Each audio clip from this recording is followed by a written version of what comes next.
Bismillahirrahmanirrahim. Assalamualaikum warahmatullahi wabarakatuh. Alhamdulillah, syukurillah, la haula wala quwata illa billah. Saya Dr. Catur Priambodo MKes, Direktur Rumah Sakit Aisyah Siti Fatimah Tulangan, ingin menyampaikan beberapa hal terkait dengan COVID-19 ini. Yang lagi marak ramai saat ini adalah terkait dengan disebut positif corona. Ya. Padahal hanya berdasarkan pemeriksaan rapid saja, rapid test saja. Bapak Ibu yang dirahmati Allah, rapid test itu hasilnya bukan positif atau negatif. Hasilnya adalah reaktif atau non-reaktif.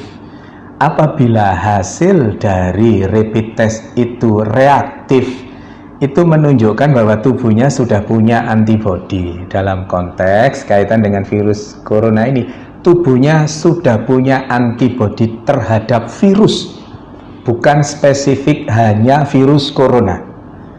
Maka yang disebut rapid test reaktif itu artinya tubuhnya sudah punya antibodi terhadap virus, semua virus, tidak selalu virus corona saja.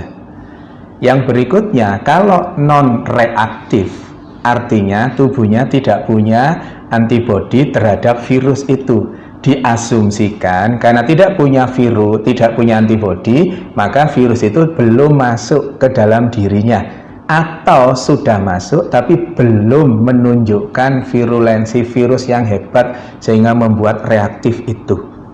Dalam konteks dalam konteks non reaktif, insya Allah itu tidak terlalu masalah. Tapi yang menjadi masalah adalah pada saat dikatakan reaktif, kemudian di luaran, begitu keluar reaktif, di luaran yang ada adalah bahwa yang bersangkutan positif corona. Nggak bisa.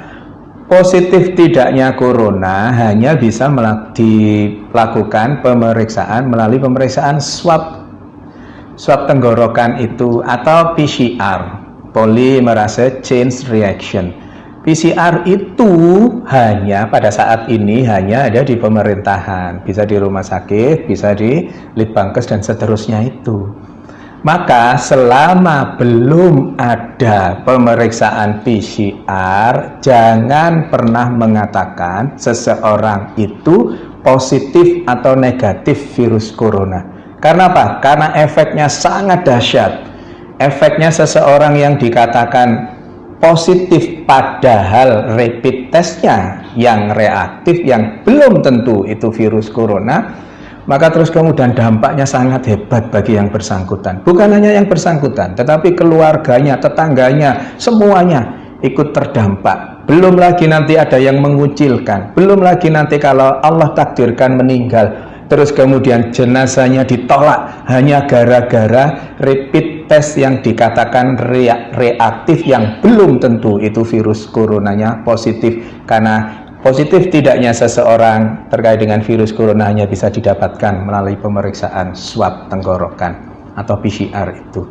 Maka Bapak Ibu yang dirahmati Allah, jangan mudah-mudah mengatakan bahwa seseorang positif corona, karena pada kondisi pandemi COVID-19 ini hal itu sangat sensitif. Jaga diri kita untuk berkomentar berlebihan terkait dengan itu. Pengetahuannya, ilmunya adalah PCR adalah swab tenggorokan, adalah satu-satunya untuk saat ini, adalah satu-satunya yang bisa dijadikan pegangan untuk mengatakan seseorang itu positif atau negatif virus corona, bukan dengan rapid test. Saya kira itu, mohon kita berbesar hati untuk tidak terlalu berlebihan terkait dengan rapid test ini sehingga salah, dan yang menjadi korban adalah yang dikatakan rapid testnya sebenarnya reaktif tapi di luaran sana dikatakan positif virus corona. Semoga ada manfaatnya. Mohon maaf kalau ada sesuatu yang kurang berkenan. Nasrun minallah wa fatun qarib wa basirul mu'minin. Billahi taufiq wal hidayah. Wassalamualaikum warahmatullahi wabarakatuh.